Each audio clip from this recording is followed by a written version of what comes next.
माँ, मैं बहुत थक गई हूँ। घर संभालते संभालते यहाँ मेरी थकान किसी को नज़र नहीं आती। कुछ दिन आराम करना चाहती हूँ। सोच रही हूँ कुछ दिनों के लिए अपने मायके आ जाऊँ। आते हुए अपने बच्चों को भी साथ ले आऊँगी। वे वहीं से स्कूल चले जाएंगे। आखिर एक ही शहर में ससुराल और मायका होने का कुछ तो फ़ायदा मिले। पूनम ने फ़ोन पर अपनी माँ से कहा। रोशनी जी ने दूसरी तरफ से कहा, हाँ बेटा, जब तेरी इच्छा हो आ जाना। आखिर ये तेरा भी तो घर है। ठीक है माँ, तो मैं कल ही आ जाऊंगी। पूनम खुश हो बोली, हाँ बेटा, कल आ जाओ। मैं तुम्हारा इंतज़ार करूंगी। अभी मैं फ़ोन रखती हूँ, मुझे मंदिर भी जाना है। रोशनी जी ने फ़ोन रख दिया और सीधे किचन में गई। किचन में खाना बना रही बहू से बोली, अरे अर्चना सुनो, कल तुम्हारी ननंद आ रही है। आज बाजार जाकर फल सब्जी और मिठाइयाँ लेकर आना। बेचारी मेरी बेटी ससुराल में नौकरी की तरह काम करती है और उस पर कोई ध्यान ही नहीं देता। यहाँ आएगी, कुछ दिन रहेगी तो उसका मन और तबीयत अच्छे रहेंगे। सास के मुंह से ऐसी बातें सुनकर रचना का चेहरा उतर गया। वह मन ही मन सोचने लगी, काश आपको मेरी थकावट भी नज़र आती। मैं भी दिन रात झाड़ू पोछा, बर्तन, खाना बनाना, मार्केट जाना और हर वह काम करती हूँ जिससे हमारे परिवार वालों को कोई दिक्कत ना हो। काश आप मुझ पर भी ध्यान दे पाती। आपकी बेटी तो जब मन में आता है तब यहाँ आ जाती है, लेकिन मैं साल में एक बार ही अपनी माँ के पास जाती हूँ, तब भी आपको प्रॉब्लम होती है। मैं भी इंसान हूँ, मेरा भी मन है। मुझे भी लगता है अपनी माँ के पास जाकर थोड़ा आराम करूँ, सुख दुख की दो चार बातें करूँ, अपना मन हल्का करूँ। भगवान अब तुम ही कुछ करो ताकि मेरी सास की आंखें खुले और उसे मेरी थकावट भी नज़र आए।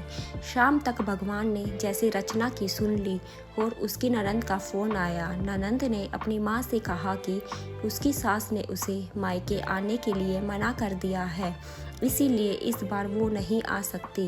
रोशनी जी बोली, ऐसे कैसे मना कर दिया? पहले तो कभी वह तुम्हें आने के लिए नहीं रोकती थी, इस बार भला क्या हो गया? लाओ मेरी बात कराओ, मैं समझाती हूँ।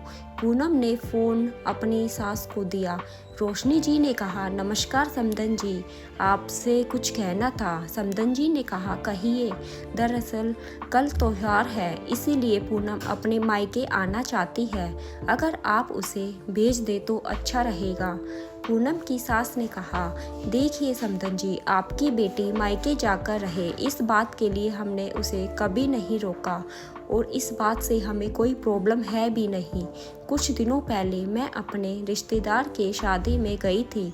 वहाँ आपकी बहू रचना की माताजी से मिलने का मौका मिला। उनसे गपशप करने के दौरान उनकी बातों से पता चला कि रचना को साल में एक ही बार अपने मायके जाने का मिलता है और वह भी बहुत कम समय के लिए। मुझे लगता है आपको पहले रचना को उसके मायके भेज देना चाहिए और वह जब मायके होकर आ जाएगी तो मैं पूनम को आपके पास भेज दूंगी। एक बहुत ज़रूरी बात जो मुझे लगता है आपको समझ लेनी चाहिए कि आपको अपनी बहू को भी अपनी बेटी की तरह या बेटी से भी ज़्यादा प्यार देना चाहिए। उसे भी मायके जाने की इच्छा होती होगी। हो सकता है पूनम के वहाँ आने से उसकी आवभगत करने के लिए आप उसे उसके मायके नहीं भेजती होगी, या फिर वह आपसे कुछ कहने से अभी डरती हो। अगर आप उसको घर में ही कैद रखेंगी तो एक दिन ऐसा आएगा जब वह आपके खिलाफ बोलने लगेगी, फिर वह आपकी सुनेगी भी नहीं और जब चाहे तब अपने मायके जाएगी। ऐसी परिस्थिति आए, इससे अच्छा है कि आप ही कुछ बदलाव अमल में ले आएं, जिससे आपका रिश्ता और रिश्ते की मिठास खराब ना हो। रोशनी को अपने समधन के हर एक शब्द में सच्चाई नजर आई। उन्हें महसूस हुआ कि उन्होंने अपनी बेटी के प्यार में अंधे होकर कभी भी अपनी बहू के मन का विचार नहीं किया। उन्होंने हमेशा ही अपनी बेटी को अपने बहू से ऊपर रखा। दूसरी तरफ पूनम भी अपनी भाभी के बारे में हो रही इस बातचीत को सुन रही थी। उसने भी रियलाइज़ किया कि वह कभी भी अपनी भाभी के साथ ठीक से बात नहीं करती और जब जब वह अपने मायके जाती है तो भाभी थोड़ी उदास रहती है। रोशनी जी ने अपनी बहू को बुलाया और उसे कहा कि रचना कुछ दिनों के लिए पूनम नहीं आने वाली है, इसीलिए पहले तुम अपने मायके होकर आओ।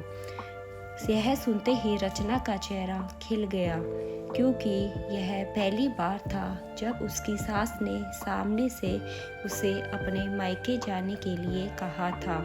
अगले दिन रचना अपने मायके गई और इस बार 1-2 दिन नहीं, पूरे हफ्ते भर रहकर आई। अपने माँ बाप से, अपने रिश्तेदारों से मिलकर आई और जब वह लौट कर आई तो उसका चेहरा खिला हुआ था, उसकी आंखें चमक रही थी। रचना के आने के बाद पूनम भी अपने मायके आई और इस बार वो खुद सामने से अपनी भाभी से खुशी खुशी मिली और अच्छे से बात की। पूनम ने अपनी माँ से बात करके उन्हें भी अच्छे से समझने में मदद की कि वह कहीं ना कहीं रचना के साथ गलत व्यवहार कर रहे थे। दूसरी तरफ रचना अपने ससुराल वालों के बदले रवैये से बहुत खुश थी। अब वह खुशी खुशी सबका ध्यान रखती और हर काम प्यार से करती। वह ध्यान रखती कि कोई भी ऐसी बात या काम ना करे जिससे घर में तनाव का माहौल पैदा हो। रोशनी जी अपनी बहू को खुद ही समय समय पर मायके भेज दिया करती। एक छोटे से बदलाव ने सास बहू और भाभी ननंद के बीच की कड़वाहट को दूर कर दिया और रिश्तों को भी ज़्यादा मीठा और मजबूत कर दिया। नमस्कार दोस्तों, आशा करती हूँ कि आपको यह कहानी पसंद आई होगी। अगर पसंद आई है तो प्लीज़ इस वीडियो को, इस स्टोरी को लाइक करना और मेरे चैनल को सब्सक्राइब करना। Thank you so much friends.